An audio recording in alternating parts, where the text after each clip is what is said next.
수지 맞은 우리 드라마가 방송되었습니다. 최선영에 대한 배신감으로 마당 집에서 나가려고 했던 진수지는 채우리의 설득으로 다시 들어오게 되었고, 최선영이 문간방에 남기고 간 물건들을 살펴보았는데요. 최선영의 수술 기록지와 오래된 일기장을 읽어내려가던 진수지는 최선영이 자신을 한번 찾아온 적이 있었다는 대목에서 다시 이성을 잃게 되었습니다. 몇 발만 더 내디디면 만날 수 있는 딸을 외면하고 간 최선영이 진수지는 이해가 안 되었고, 최선영은 장윤자의 거짓말 때문에 수경이를 놓쳤다고 설명을 했지만 진수지는 속을 게 따로 있지 도저히 말이 안 된다면서 공황장애에 시달리며 힘들어하였습니다. 최선영은 진수지의 급작스런 상태를 진정시키려고 채우리를 불러내렸고, 역시 채우리의 말이라면 머리와는 다르게 몸이 척척 말을 잘 듣는 진수지는 다행히 안정을 찾았습니다. 채우리는 진수지가 최선영의 일기장을 꺼내놓은 것을 보고 엄마가 과거에 왜 수경이와 헤어질 수밖에 없었는지 이유를 다 알게 되었다고 생각했지만, 진수지는 오히려 이유를 알고 나니 더 화가 난다고 말하였습니다.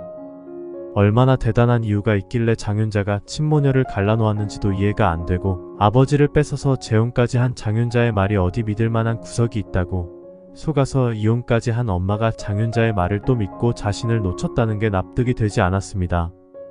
진수지는 장윤자를 찾아가 사실 확인을 하려고 했지만, 채우리는 최고조로 흥분된 진수지가 이대로 진장수의 집에 가는 것은 위험하다고 판단하여 말렸습니다. 채우리의 조언대로 하룻밤 자고 났더니 자신이 직면한 현실을 차분히 살펴보는 여유를 찾은 진수지는 윤가림에게 엄마를 찾았다고, 채우리의 엄마가 자신의 친엄마였다고 말하였는데, 여전히 엄마가 자신을 버린 이유는 이해가 되질 않는다고 힘들어하자 윤가림은 진수지가 어떤 마음으로 엄마를 기다리며 살아왔는지 누구보다도 잘 알아서 진수지의 심정을 이해한다고 하였습니다. 최선영은 괜히 진수지에게 일기장을 보게 했다면서 자신의 행동이 성급했다고 후회를 하고 있었는데요. 그래도 최선영이 그만큼 준비를 해놨으니 이 정도지 말로만 설명을 하려 했다면 진수지는 더욱더 최선영을 못 믿었을 것입니다. 최선영의 말도 못 믿는 진수지는 장윤자의 말은 불을 보듯 뻔히 변명일색일 텐데 그걸 또 드러나 보고 판단하겠다며 채우리와 함께 진장수의 집으로 가기로 하였고, 중간에 한현성을 만나게 되었습니다. 한현성은 진수지에게 곧 결혼을 할 것임을 알렸고, 진수지는 진나영이 가진 아이의 아빠가 되는 한현성이 이제는 자신과 상관없는 사람이니 무미건조하게 대하였는데, 진수지의 뒷모습을 물끄러미 보면서 발길을 떼지 못하는 한현성을 진나영이 불안한 기색으로 바라보았습니다. 진나영은 자신이 진수지의 동생인 것이 들킬까봐 한현성의 폰에서 진수지의 번호를 차단해버린 적이 있었는데요. 한현성은 자기가 하지도 않은 일을 수상하게 여겨 나중에 진나영을 의심하게 되고, 진나영은 한현성과 결혼을 확정짓고 난 후에도 혹시나 한현성의 마음에 아직 진수지에 대한 미련이 남아있을까봐 혼자 스트레스를 받게 될 것입니다. 한현성이 결혼을 하든 말든 관심도 없는 진수지는 장윤자를 만나야 한다는 생각에 진장수의 집으로 발길을 재촉하였고, 장윤자에게 25년 전의 일을 캐물었습니다.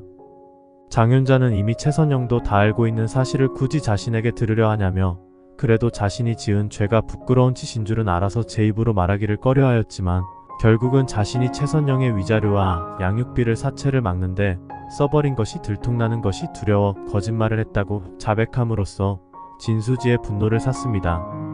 자신이 살아남기 위해서 다른 사람이야 불행해지든 말든 남의 인생을 송두리째 망가뜨린 장윤자를 진수지는 용서할 수가 없어서 이후로는 절대 엄마로 생각하지 않겠다고 인연을 끊어버렸는데요. 진수지는 진나영의 허물을 덮어주면서까지 인내하면서 살았던 이유가, 자신을 버린 친엄마와는 달리 껍데기뿐인 엄마라도 자신을 버리지 않고 길러준 것에 감사하게 생각하고 장윤자에게 보답하며 살아가게끔 마음이 지배당했기 때문이라고 말하면서 두 번 다시는 장윤자의 울타리에 갇혀서 살지 않을 것이라고 마음먹었던 것인데, 장윤자는 27년간 키워준 공도 모르고 자신을 동네 아줌마 보듯 하고, 가스라이팅이니 뭐니 자신을 범죄자 취급하는 진수지가 기가 막힐 뿐이었습니다. 진수지는 장윤자의 구차한 변명까지 다 듣고 이제는 마음속에서 최선영을 이해하는 일만 남았는데, 마당 집으로 돌아오니 최선영이 자신의 방에서 나오는 것을 보고 또 흥분하기 시작하였습니다.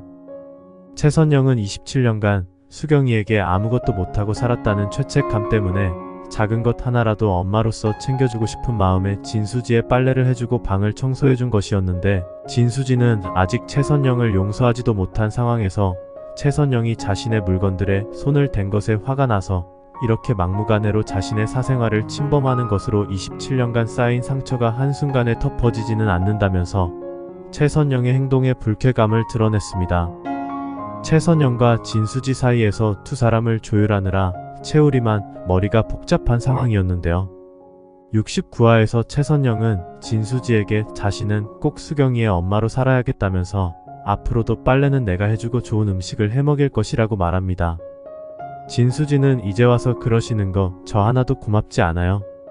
엄마라고 해서 자식의 방에 함부로 들어올 권리는 없어요. 더군다나 어머니와 전 일반 가정의 모녀 사이가 아니잖아요. 이런 행동은 제가 엄마를 이해하고 용서하는데 아무런 도움이 안 돼요. 그러니 제발 절 그냥 내버려 두세요. 최선영은 아무리 자신을 용서하지 못한다고 해도 겨우 빨래거리 조금 챙겨줬다고 흥분을 하는 진수지가 더 이해가 안 되었는데요. 엄마와 딸 사이에 무슨 계산이 그리 많이 필요하니 자꾸 이렇게 나를 밀어내면 네 마음속이 지옥일 거잖아. 네가 왜 노란 망토와 유치원 가방 그리고 내 사진을 아직까지 갖고 있었던 건데? 날 그만큼 그리워했다는 뜻이고 내 손길이 목말랐었던 거잖아. 왜 자신의 마음을 모른 채 하는 거니? 내가 네 마음의 문을 두드리면 너는 그냥 열어주면 되는 것을 이 엄마 마음을 그렇게도 이해를 못하겠니? 진수지는 저는 아직 엄마가 나와 이별한 이유를 알고도 용서 못하는 제 마음도 모르겠는데 어떻게 엄마 마음을 알 수 있겠어요? 겨우 이런 거나 해주면서 엄마라고 생색내는 것으로밖에 보이지 않아요. 그러니 제 방엔 앞으로 절대 들어오지 마세요. 최선영은 수경아, 이런다고 내가 네 엄마가 아니게 되니? 아니, 너는 내가 엄마가 아니었으면 좋겠니? 정말 네 마음속에는 엄마를 27년 만에 만나서 기쁜 마음은 하나도 없는 거야? 정말 그런 거야? 나는 하루도 네 생각을 잊은 적이 없는데 내가 어리석어서 너를 놓쳐버려서 그 죄를 어떻게 씻어야 할지 도무지 알 길이 없는데 내가 괜히 네 앞에 나타났나 싶기도 하고 내가 너한테 지은 죄를 씻을 길은 정말 없는 거니? 하며 눈물을 흘렸고 진수지는 오늘 장윤자 씨를 만났어요. 장윤자 씨나 엄마나 자신의 입장만 이해해달라고 강요하는 사람들 같아요. 그만 나가주세요. 혼자 있고 싶어요. 최선영은 그래 그럼 오늘은 쉬어. 내일 이야기하자 하며 나왔고 채우리는 밖에서 두 사람의 대화를 모두 듣고 갈 길이 멀다는 생각에 한숨을 쉽니다. 채두리는 채우리에게 엄마 표정이 너무 어둡다며 걱정을 하였고 채우리는 진 선생님이 아직 엄마를 받아들이지 못해서 서로 힘들어하고 있다고 말을 합니다. 진수지는 식탁 앞에서도 밥을 먹는 둥 마는 둥 하여 식구들이 눈치를 보게 되는데 최선영은 이번 주말에 모두들 보육원 봉사 가는 거 알고 있지. 한 사람도 빠지지 말고 참석해야 해 라고 말을 하였고 진수지는 저는 참석 못해요 라고 하자 채우리는 진 선생님은 참 무슨 약속이 있다고 들은 것 같은데 하며 진수지를 변호하려 했고 진수지는 약속 같은 거 없어요. 그냥 가고 싶지 않아서 그래요. 진수지의 말에 강정순과 강우창은 눈이 동그래져서 진수지가 마음이 틀어져도 보통 틀어진 게 아니라고 생각합니다. 최선영은 무슨 약속이 있는지나 먼저 들어보고 참석할지 말지 결정한다면서 진수지에게 얘기를 해달라고 하는데요. 진수지는 하나부터 10까지 너무 간섭을 하시네요. 제가 몸이 안 좋아서 가고 싶지 않을 수도 있는데 일일이 다 설명드려야 하나요? 그렇게 강요받아서 가는 봉사가 진정한 봉사겠어요? 최선영은 진수지에게 수경이는 보육원에서 우리를 기다리는 아이들 생각은 안 하는 거니? 우리가 겨우 한 달에 한 번 가는데 그 정도도 못하는 거니? 우린 그냥 봉사를 하러 가는 게 아니야. 그곳에 있는 아이들과 약속을 지키러 가는 거지. 그곳의 아이들은 엄마 아빠가 자신을 버렸다고 생각하지 않아. 무슨 사정이 있어서 잠시 자신을 보육원에 맡긴 거라고 생각하고 언젠가는 데리러 올 거라는 희망을 버리지 않고 살아가고 있어. 아무런 상관이 없는 우리가 보육원에 가는 이유는 그 아이들이 엄마 아빠를 기다리는 일이 지루하지 않고 지치지 않게 기운을 북돋워주기 위해 가는 거야. 생판 남인 우리가 약속을 잘 지키면 그곳 아이들은 자신의 엄마 아빠는 더욱 약속을 잘 지킬 것이라 생각하고 그 시간들을 이겨내는 거야. 최선영이 구구절절 설명을 하자 강정수는 그냥 내비둬. 가기 싫다는 사람 억지로 붙들어 메고 가서 뭐야. 진수지 선생은 남의 말은 그렇게 잘 들어주면서 어쨌지 엄마 말은 하나도 들을 생각을 안 하는겨? 그깟 빨랫좀에 건드렸다고 이렇게까지 밥상머리에서 싫은 티를 내리랴. 됐고, 이번 주말은 우리가 집을 싹 비울 동안 진 선생님 혼자 식당 매상을 올려보더라고. 봉사를 안 까니께 장사라도 해야 되지 않겠남. 하며 퉁명스럽게 말하였고, 진수지는 그만 일어날게요. 하며 나가버립니다. 아라는 수지 언니가 많이 화난 것 같아요. 엄마랑 만나서 기분 좋아할 줄 알았는데 왜 그런 거지? 엄마랑 싸웠어요? 하며 의아해하고 최선영은 별로 먹은 것도 없이 자리를 뜨는 진수지가 걱정이 되어 따라 나갑니다. 강정수는 아이고 저 불쌍한 것들을 어쩌면 좋으냐. 우창아 멋이 이리도 힘든 것이다냐.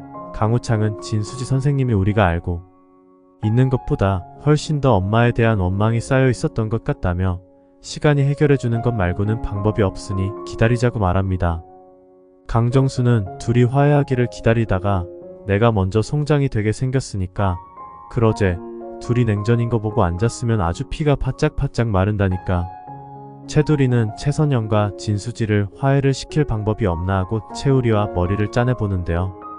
진도영이 사이 안 좋은 사람은 한 방에 가두어 놓으면 어쩔 수 없이 친해진다고 조언을 한 적이 있지만 채두리는 그 방법이 진수지와 최선영에게는 어울리지 않는 것이라 생각하였는데 진도영이 말한 것과 반대로 해보는 것은 어떨까 생각이 듭니다. 채두리는 가족들 모두가 저녁 산책을 하기로 하고 문자로 공원에 모이라고 연락을 했는데 진수지는 채우리의 연락을 받고 제 시간에 나갔고 채두리는 엄마는 무슨 일인지 늦는 것 같다고 걱정스럽게 말합니다. 사실 채우리는 최선영에게 약속 시간을 늦게 잡고 연락을 했기 때문에 최선영이 늦게 나타난 것이었는데 진수지는 채우리 때문에 마지못해 나왔지만 나타나지 않는 최선영이 혹시 오다가 무슨 일이 생긴 건 아닐까 싶어 조금 걱정도 되었습니다. 하지만 막상 또 최선영과 마주하면 가슴이 답답하고 얼른 자리를 피하고 싶단 생각만 들어서 최선영의 손을 뿌리치는 등 진수지 자신도 왜 이러는지 알 수가 없습니다. 한편 진나영은 한진태의 부름을 받고 해들병원에 들러섰는데 한진태는 진나영이 아이를 낳으면 유전자 검사를 꼭 할 것이라고 진나영의 아이가 한현성의 아이가 맞다는 확신이 있으면 결혼을 하고 자신이 없으면 물러나라고 하였는데요. 진나영은 태아라도 당장 검사할 수 있다면서 나중에 한현성의 아이인 것이 확인이 되면 한진태가 오늘 뱉은 실언을 꼭 사과하라고 하였습니다. 한진태는 진나영이 얼마나 자신만만하면 집으로 들어와서 부모님을 모시고 살겠다고 하는 말까지 하는 것에 놀라는데요. 김마리는 진나영의 그런 면조차 마음에 들어 흔쾌히 수락을 하였고 한진태는 어차피 김마리와 이혼을 하면 오래 볼 사람도 아닌데 진나영이 들어와 살든 말든 신경을 쓰지 않았습니다.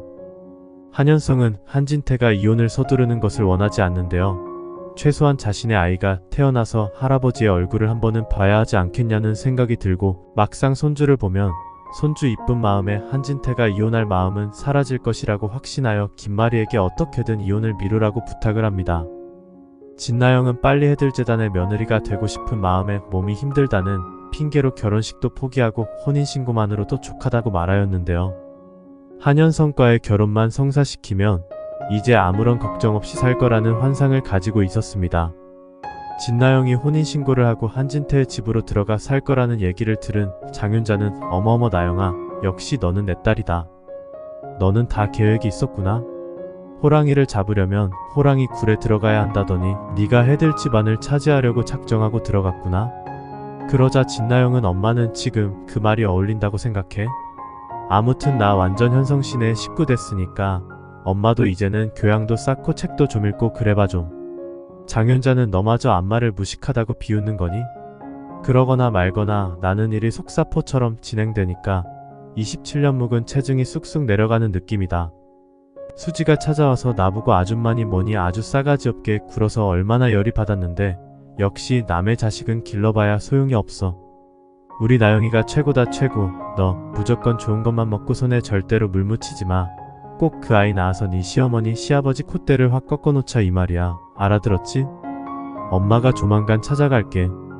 하며 좋아합니다. 한진태는 유전자 검사를 하겠다는데도 눈 하나 까딱하지 않고 한현성과의 결혼을 포기하지 않는 진나영이 당돌하기만 한데요. 애 하나 가지고 우리 집안을 들쑤셔나? 그 아이가 정말 현성이 아이가 아니라면 절대 가만두지 않을 거야. 한진태는 복잡한 마음을 달랠 길이 없어서 마당집을 다시 찾아가는데요. 한진태는 최선영에게 괜찮으시다면 잠깐 얘기 좀 나눌 수 있을까요? 최선영은 진나영의 시아버지가 될 한진태가 전과는 달리 불편하기만 합니다. 아들 문제로 바쁘신 줄 알았는데 웬일로 오셨어요? 최선영도 진수지 일로 기운이 없어 조용히 말을 하는데 한진태는 혼자 술을 여러 잔 마시고 나더니 저 이혼할 겁니다. 최선영은 그 말씀은 전에도 하셨잖아요. 자꾸 미루신다는 것은 그만큼 미련이 많으시다는 뜻이니 더 이상 갈등하시지 마세요. 한진태는 제가 우리 집에 설 자리가 없어요. 내 자식도 남의 자식같이 낯설고 제 마음과는 다르게 일이 돌아가고 있어요. 제 아들 녀석이 결혼을 하는데 며느리 될 아이가 임신을 했는데 저는 그 아이를 믿을 수가 없어요. 최선영은 혹시 며느리가 임신한 아이가 손주가 아닐 것이라는 의심 때문에 힘들어하는 건가요? 한진태는 네, 맞아요. 저는 제 아들이 자신의 자식이 아닌 아이를 자식으로 알고 살아갈까봐 그게 두려운 겁니다. 제가 그런 일을 겪었으니까요. 최선영은 그럼 지금 아드님 말고 다른 아이가 있었다는 말씀이세요? 하고 물었고 한진태는 네, 저에게 아들이 하나 더 있었죠. 그런데 그 아이는 나와 닮은 구석도 없고 나를 좋아하지도 않았어요. 그래서 제가 그 아이를 버렸어요. 하고 말하며 식탁에 쓰러지고 맙니다. 여기까지가 수지 맞은 우리 예상 스토리와 결말입니다. 69화에서 진수지는 최선영을 엄마로 받아들이기가 힘들어서 작은 일에도 마찰을 일으키고 강정수는 최선영을 이해해주지 않는 진수지를 원망합니다. 진수지와 최선영을 그대로 두면 안 된다는 생각에 채두리는 두 사람을 화해시키려고 작전을 짜지만 화해는 실패하고 한현성은 진나영과 혼인신고부터 하고 본격적으로 신혼생활을 시작합니다. 한진태는 진나영이 마음에 들지 않지만 결혼을 허락하고 자신은 김마리와 이혼을 하려고 하는데요. 최선영을 찾아가 이혼을 해야 하는 이유를 술김에 풀어버립니다. 한진태는 30년 전 한현우가 자신의 아이가 아닐 것이라고 의심을 하여 버렸는데 한현성이 진나영과 결혼을 하여 아이를 낳으면 의심병이 여전히 사라지지 않아서 손주를 해치게 될 것 같다는 두려움에 자신의 친아들인 한현성의 행복을 위해 이혼을 서두르게 된 것입니다. 한현성은 진나영을 지금은 믿고 있지만 진나영이 결혼 후 본색이 드러나는 행동을 보이자 슬슬 두 사람 사이에 금이 가기 시작합니다. 진나영은 의부증이 심해져서 유산을 하게 되고 폭력적으로 변한 진나영과 더 이상 살 수 없는 한현성은 이혼을 하기로 합니다. 시청해주셔서 감사합니다.